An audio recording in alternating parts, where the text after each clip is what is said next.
Good morning, Rinia viewers! Today is Saturday and welcome sa ating final episode ng Rinia on ABTV.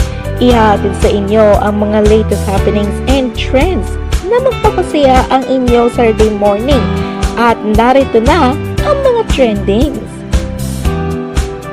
Kapuso star Ashley Ortega nakatanggap ng pinakamalaking bouquet mula kay Mavi Legaspi nitong Valentine's Day. Starts Showing na sa Netflix Philippines ang highest grossing Filipino romantic film na Hello, Love Again. Mamaya, ibibida sa atin ang mga Valentine song na magpapakilig ang inyong mga puso this Valentine's Day. Ibibirit yan sa atin ni Ira Tolentino.